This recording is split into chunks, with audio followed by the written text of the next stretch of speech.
This week's topic is loops, and so I should go ask my new colleague ChatGPT for some ideas of exercises on loops. I'm still taking a C programming course. This week we covered loops, for and while.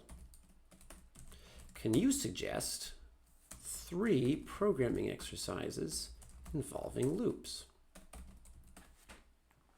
Of course! All right. So let's take a look at what it suggests.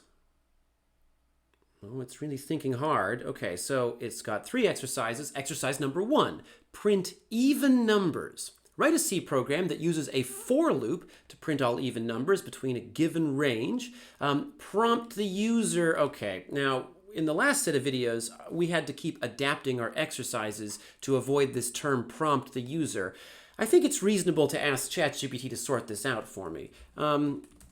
I don't understand how to prompt the user yet. And if I just say this, I think it might try and tell me how to do that. And I don't want to know about that yet. So I'm going to ask it, can you rewrite those exercises to not require user input? And I'm sure it's happy to comply. Okay. So absolutely, I can provide you with modified versions of the exercises that don't require user input. Okay, good so far. Here they are. And then it just gives me the answer to the exercises. Okay, now this would be interesting to take a look at. I actually am sort of tempted to go and look at this answer after I've completed the exercise myself. But as you know, once you look at the solution, you know, it's sort of hard to write it yourself. You can't unsee that solution. So I suppose ChatGPT didn't understand me.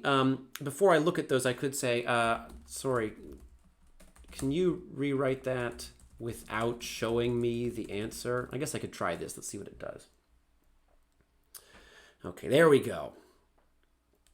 So, exercise number 1, print even numbers. Write a C program that uses a for loop to print all even numbers between a given range, and then it just define a range of numbers. Okay, that makes sense. Factorial calculation. Now this rings a bell. I think I actually have videos where I do this. Write a C program using a while loop to calculate the factorial of a given positive integer. It explains what the factorial is. And then exercise number 3. This one looks interesting. I mean, so do the other 2, but this is one that I've seen these 2 before. I actually haven't. I've never seen this one before.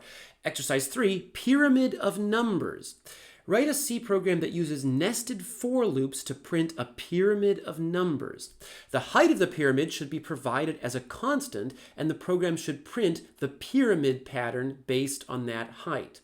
Okay, now I think up above it was showing me the pyramid, but I'm going to ask it again just to show me that so we can look at this before we go to do the exercises. For exercise 3, can you show me a few examples of the expected output?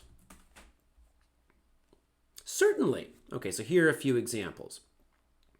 So for the pyramid of numbers, it looks like what you want is you give the height as some variable defined at the beginning of your program. So if the height is 4, you generate this pyramid here. Now, my intuition is this is actually a pretty difficult exercise. So this would be above the level of difficulty that you might be expected to do on an exam, although you would be expected to be able to write complicated nested loops on an exam, not something with this much variation. So these spaces and things, that's a pretty hard thing to get right without fiddling around with it. There's the pyramid of height 5. I think with just these 2, it's pretty clear what the pattern is. So the idea is that we have one layer for each value up to and including our height, and then we have to center each value above the layer below it. So when we're working with the value 1, it gets centered in the middle, and we're down to the value 5, it starts at the very beginning of the line and then walks all the way over. And then there's a pyramid of height 3. Okay, so I'm going to run through 3 separate videos where I go through all 3 of these exercises: print even numbers, factorial calculation, and then pyramid of numbers.